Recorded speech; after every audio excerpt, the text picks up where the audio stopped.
So we'll do a meditation today. I think we'll start with some breath work, and then we'll do a meditation. Are you up for Wim Hof? Can we do 3 rounds?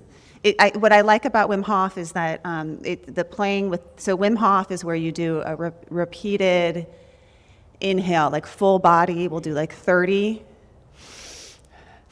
And then on your 30th, you exhale, and then you hold the exhale, and that's where you play with freedom. So what you'll notice is on the exhale, there'll be all of the inflexible mind, inflexible heart, inflexible self, all the things that will show up. I don't want it to be this way. And then can you experience freedom with that discomfort? So it's a good little physiological practice, and then it also makes you feel really good when you're done with it. So we'll do 3 rounds of Wim Hof, and I'll guide you through that, and then we're going to do a freedom practice. And I am an ER doctor. If you pass out, please wake me up. You would really like someone to have a medical emergency at any like, time. Dun-dun-dun. We feel finally he's being utilized. Brian's like, Okay, so bell ringing. But what's nice is you don't have to put the microphone at it anymore. That's good because it was causing a lot of feedback. Okay, here we go.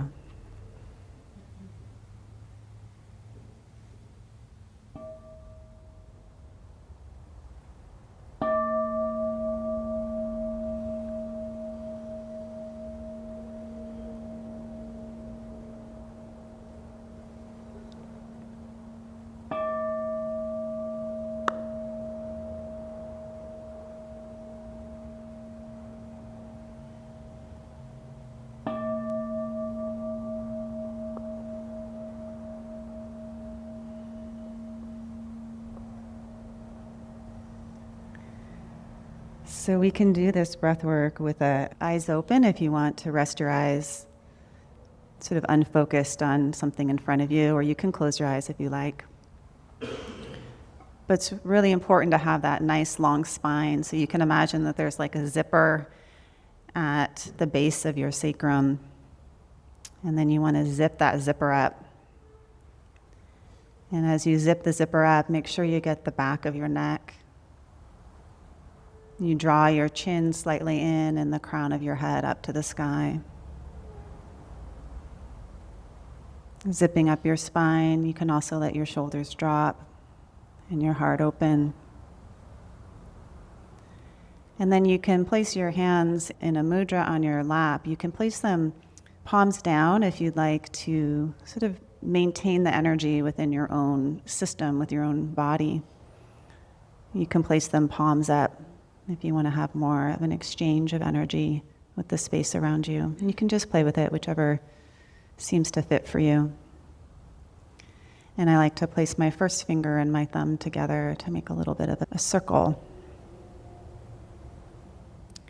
And we'll take just one slow, long breath in, just one big, long, soothing, nourishing breath together. Breathing in and breathing out. And we'll do maybe 2 rounds of Wim Hof. So this first round, we're going to breathe in together about 30 times. And you just breathe as much oxygen as you can, full body breath, and less focus on the exhale. So 30 breaths, we breathe in, deep breath.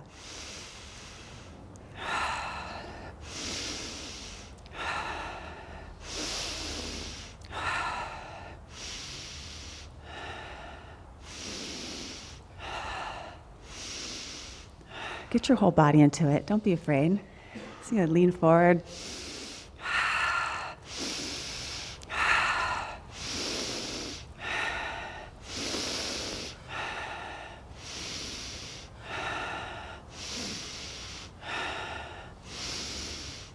So free to breathe. Breathing in.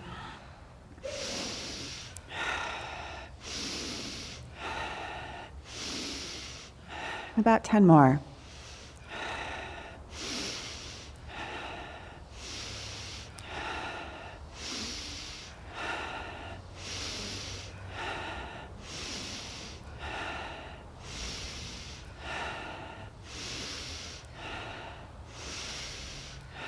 Last one, big breath in, hold at the top. Exhale completely, complete and utter release, letting go, holding at the bottom, letting go of your face, letting go of any tension, letting go of your hips,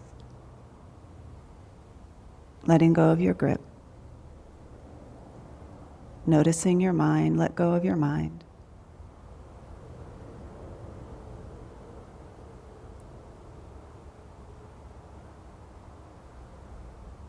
Notice the discomfort. Let go around it. And when you're ready, deep breath in. Hold at the top. Allow your lungs be full, nourished. And then exhale. One soothing rhythm breath, one soothing, nourishing breath.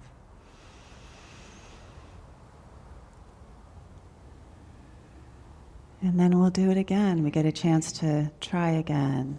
30 breaths in. Really go for it. Can you make it bigger?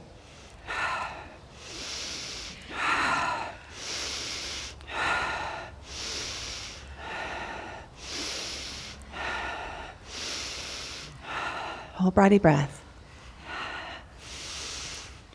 Diane's got it. She's smiling.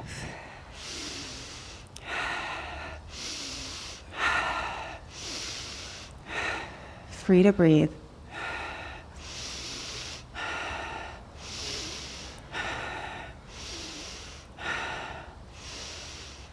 Ten more.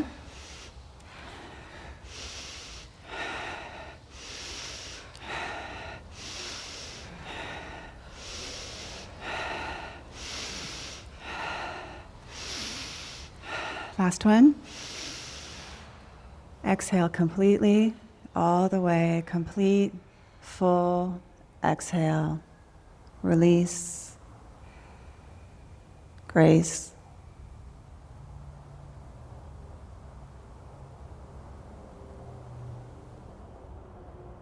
Can you let go a little bit more around it?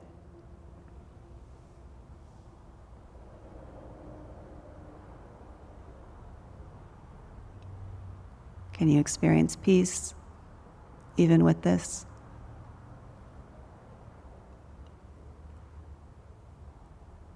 Can you open up the back of the body?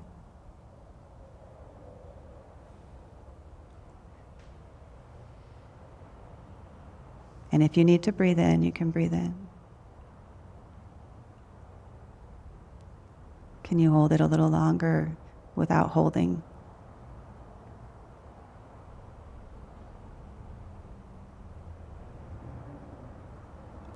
Can you surrender?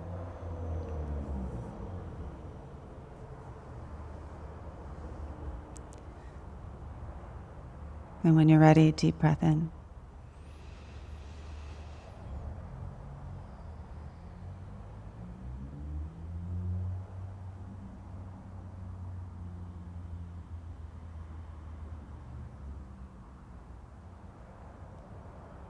Exhaling and letting your breath come back to its natural ease.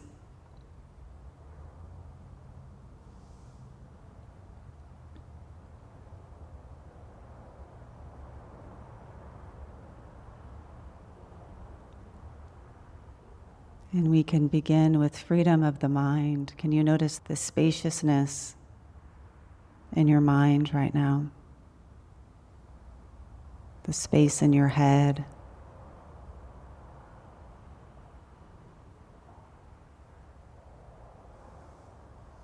Maybe even dissolving the edges around your head, the space around your head.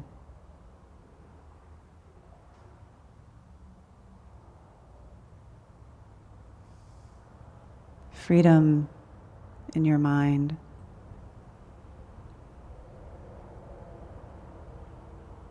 So that things can flow through your mind without you grasping or gripping or believing. May your mind be free.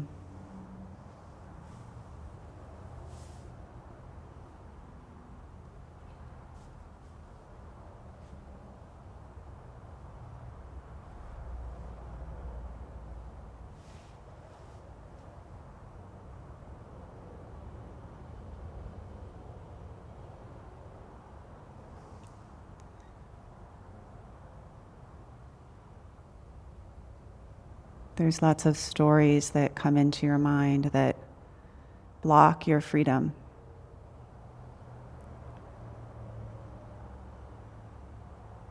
So can you, just for this little bit, let them go, let them be, without picking them up, noticing their pull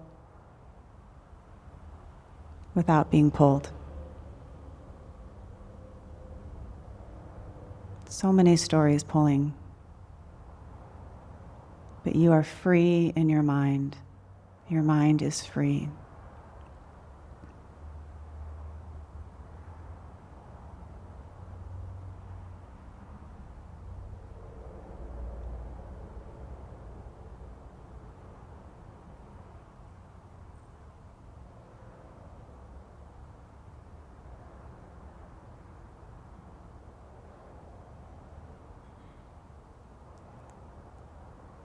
And you take the responsibility of choosing this freedom.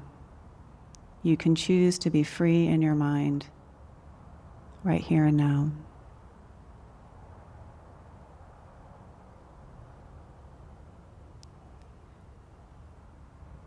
And then you can bring that awareness down into your heart space.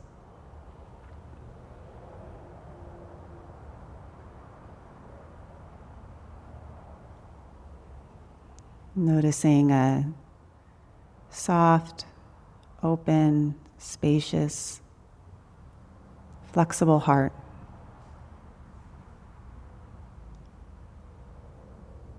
May you be free in your heart.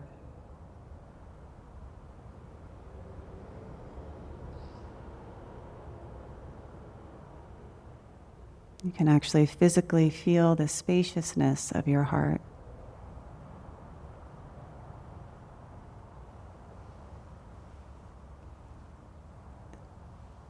You can open up your heart at the back, open up your heart at the front, dissolve the edges of your heart so that space of your heart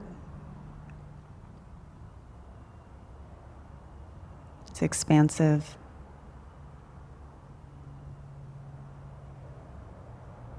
And big enough to hold whatever difficulties may be in your heart. You can feel their pull without being pulled.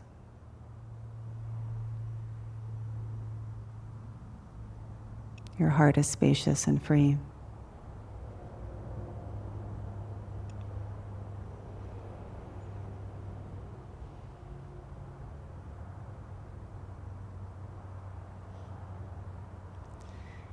And you take responsibility for this heart.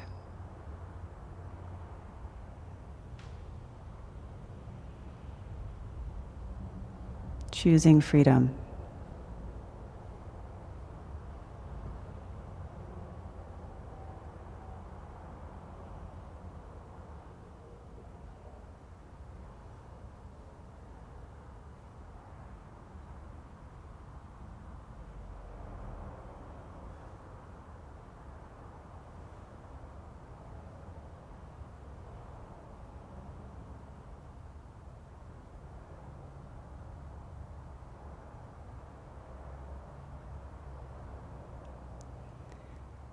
And then can you feel this spaciousness and this freedom in your whole self, your whole being?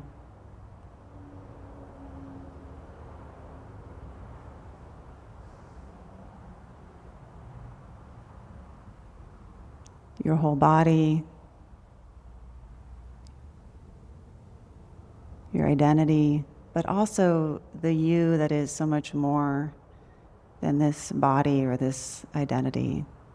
Your big, expansive, spacious self, dissolving the edges of yourself. You are free.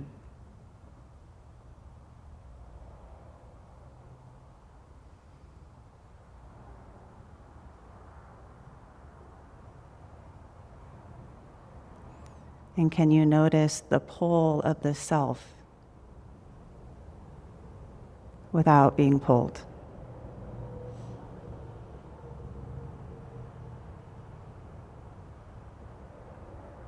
Settling into freedom, the spaciousness of the self.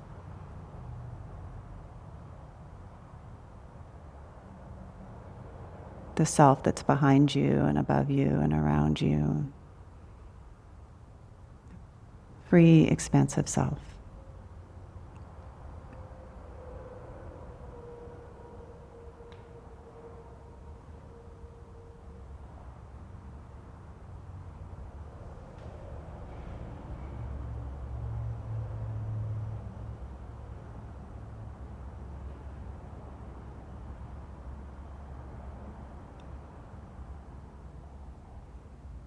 And from this free mind and this free heart and this free self,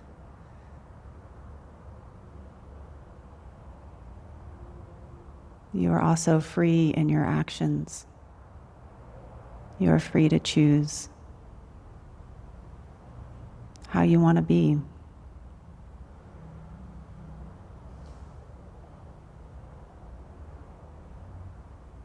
Skillful actions. Because you can feel the pull to act in a certain way or do a certain thing without being pulled when you are free.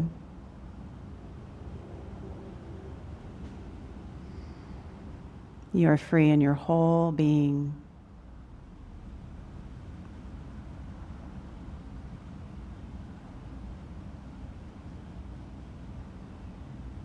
Free to choose.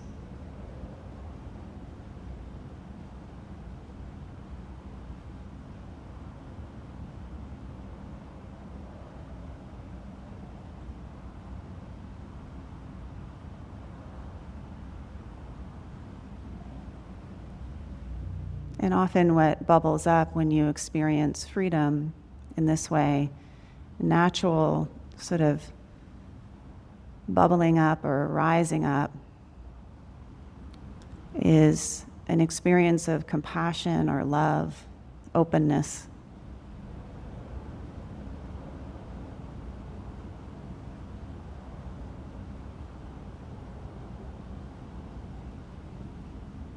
When you are free, you're more loving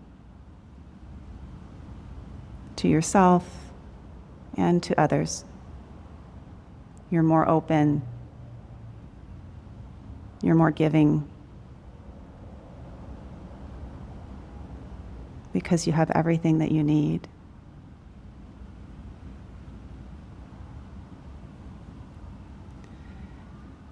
And from this place of compassion and love and freedom, I'd like to bring into mind our Sangha member, Susan.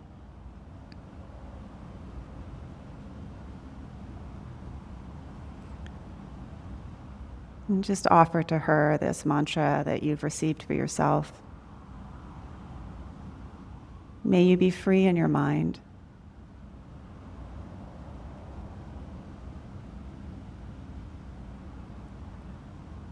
May you be free in your heart.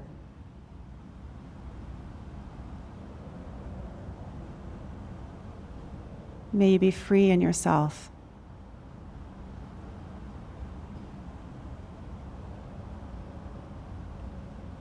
May you be free in your actions.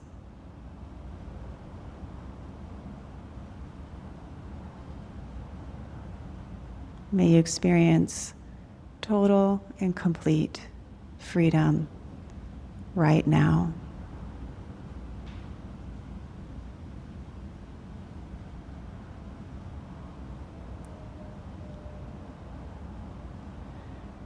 And then I'd like for you to bring into mind a person or a group or an animal, a space or place in nature that you would like to offer this reminder to, this mantra of freedom to. So bring to mind whatever comes to you, and bubbling up of compassion, a desire to offer this love. And imagine this person or this space or this animal or this group before you and wish this for them. May you be free in your mind.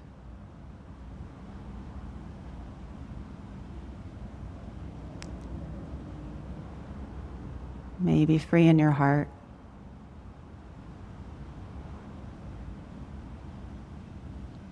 May you be free in yourself.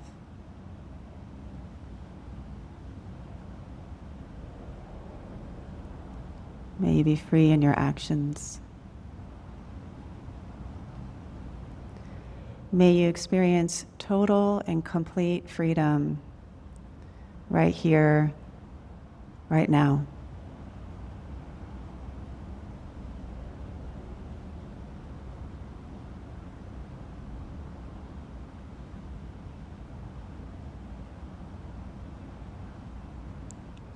And then we can gather up that same mantra and offer it back to ourselves. Receive what we have sent out. May I be free in my mind.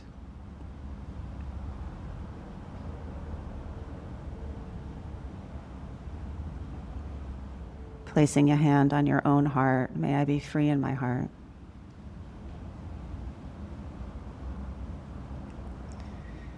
Placing another hand on your belly, may I be free in myself.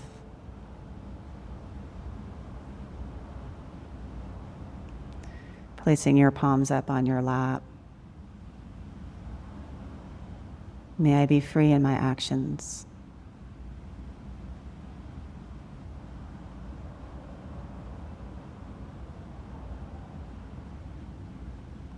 May I experience total and complete freedom right here and right now.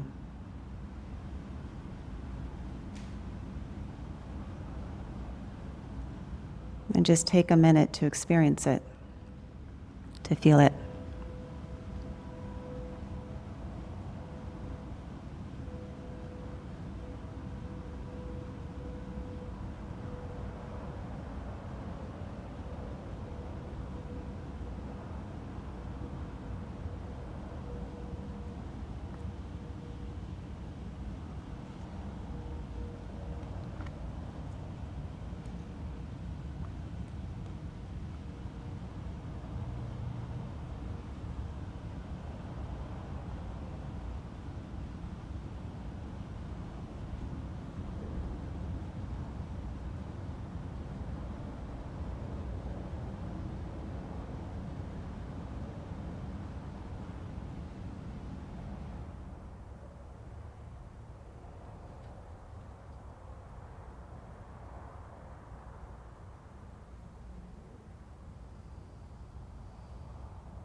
And then we always close with 3 bows.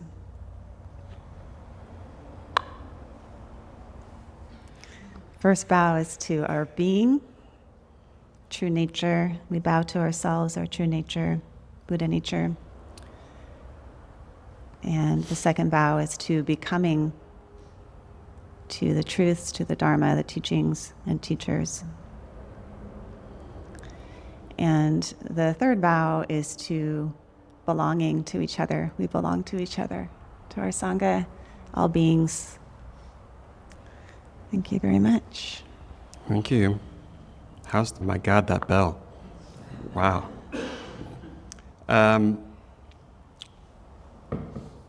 I would love to hear anything you guys have to say about anything, and particularly about freedom or anything else that came up, or metta, I have a metta practice that I learned and then put together that I'll do for us sometimes, I think is really cool. But I'm going to pass this mic around. This mic is hot, meaning it's being recorded. So if you don't want to be recorded, then hurl the microphone into the sun or just talk. I think freedom comes when we have ownership of our own self, own happiness, own feelings, own issues. So when we believe in ourselves that no one else is responsible for our own happiness, it frees us. So it's me, like I'll make the decision, I'll make sure I'm happy and healthy. Not you, not my parents, not my kids. That frees your spirit, I think. Yeah, I love that. You pass that around to anybody with their hand up.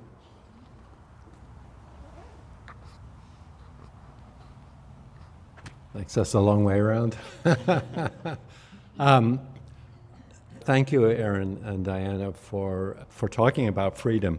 I was thinking about what it meant to me, and very much like you said, Aaron, when I was a kid, I had a lot of constraints. When could I had to get up when I was woken up. I had to go to bed when it was bedtime. I had to go to school at a certain time and so on. And for me, what I craved was to get those constraints removed. That's what I wanted. I wanted to be free to get up when I wanted to, go to bed when I wanted to, drink whatever I wanted, whenever I wanted, go to class or not, depending on how I felt. And I engineered my life to make that happen. And I engineered my life to basically work from home so that I could work whenever it felt like it, and if it didn't feel like it, I didn't do it. And that was not a good way for me to live. That was not. It was a downward spiral that ended up with me in an extremely bad space. And I ended up going to, as many of you know, going to AA. And one of the things I learned there was, paradoxically, it's the constraints on my life that provide me with freedom. So, for example, I was a smoker for 1 year, and at the end of that 1 year, I was smoking 3 packs of cigarettes a day. So I thought that was freedom. That's not freedom. And when I stopped and recognized this constraint, I cannot smoke, I got a new freedom. When I stopped, when I really learned that I cannot drink alcohol, I got a new freedom. And so now, there are so many things, like I don't ever question whether or not I'm going to exercise. I do it. I don't have to think about it. And that provides an incredible amount of freedom. And throughout my life now, I think that that's had a very significant impact. So, paradoxical. Yeah. I wonder how everybody feels about constraints, because one of the things, I think I had the opposite, and my opposite was just holding myself down the whole time, and I would put too many I would just constrain all over the place. It doesn't makes me not, I smoked 2 cigarettes in college, and I was like, just because it was cool, and I just let it burn out and like look around, make sure nobody knows I'm not really smoking it.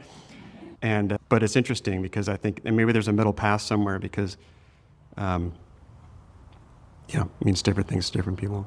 It's fascinating. Well, I don't really have much. I just have like a little quote that I like to think about every time, get caught up in the everyday stuff. You guys might have heard it. It's, what did Buddha do before enlightenment? What did Buddha do before enlightenment? Chop wood, carry water. What did Buddha do after enlightenment? Chop wood, carry water. So I really like that. I kind of live by that. It's overwhelming sometimes to be in the now, but just got to surrender to it and just keep living. Thank you. That's my freedom. Over this way.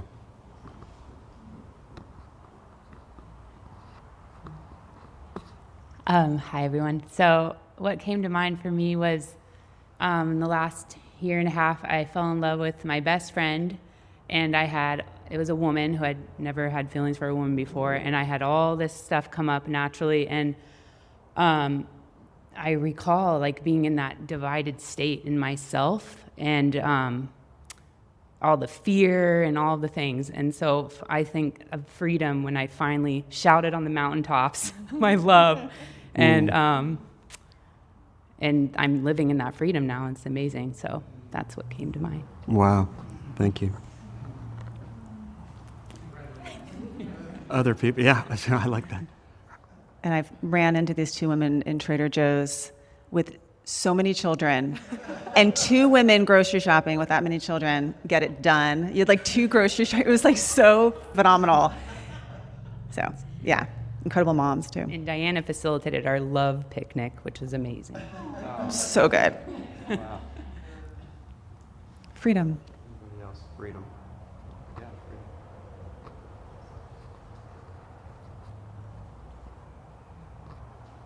I do a lot of yoga. I practice down at Yoga Soup, and I think everybody in their life should take a class from Eddie Elner, the owner there. He's eclectic and wonderful and will expand your definition of what yoga means.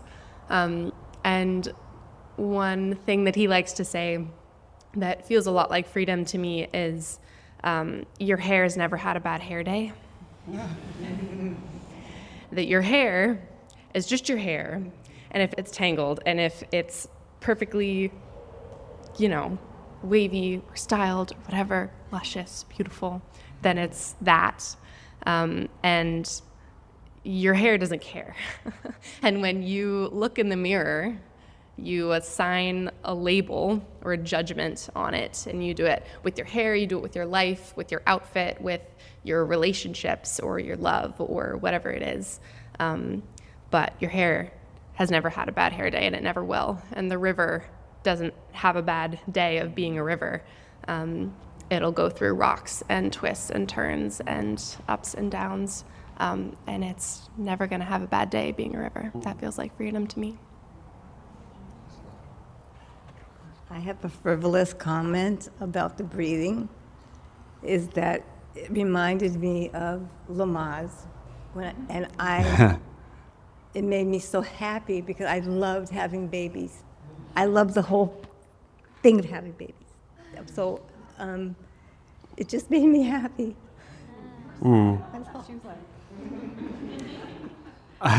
That's similar. I was going to just comment on the idea that sometimes you look at all this Eastern mindfulness, Buddhist-y stuff, and you're like, oh, it's a lot of surrender. It's a lot of like, it's like, should I not have any desires? It's like no clinging and no aversion, so I just be a blunt vanilla wafer.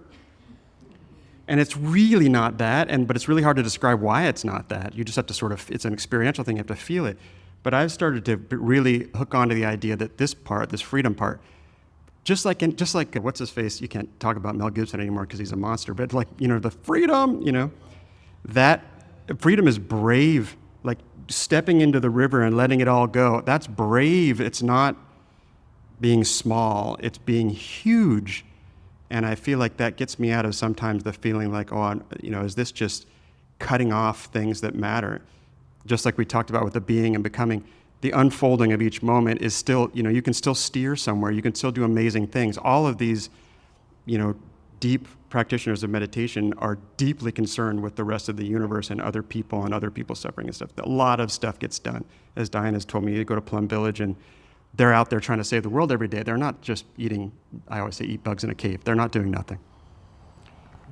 Anybody else about? I appreciate the distinction, Aaron, on that, because sometimes the freedom is like, do I just not do anything? Yeah, freedom just to chill not out. give a shit about everything. Because Yeah. sometimes the freedom for me is when the worries go away, the stories and all that. And there is some of that's in it, so I appreciate it. I also appreciate the new bowl. What a beautiful, goodness. I'm finding out that I'm a very visceral person. I think one of the early meditations we did, we talked about the back of the heart and we're opening doors and all this, and I freaked out. I was like, wow, that's amazing. And I realized that for me, it's very inside. And so with bowl and sound, think a lot of you know this, but there's different bowls traditionally are tuned to different chakras, different energy centers. And I think the bowl we had before was a little smaller and it was a little higher on the body. When you rang that, I was like, whoa, like Yeah. hips and my belly and maybe first, second chakra, I don't know. But it was, there's a depth to that one and it feels different. And anyway, so thanks. Yeah, thank you. Like it. Anybody else? Yeah, well. No, you're not. So that thing that you guys had written at the bottom, the noticing the pull but not being pulled by it, I think there's a term for that called metacognition. It's your ability to think of your own thinking.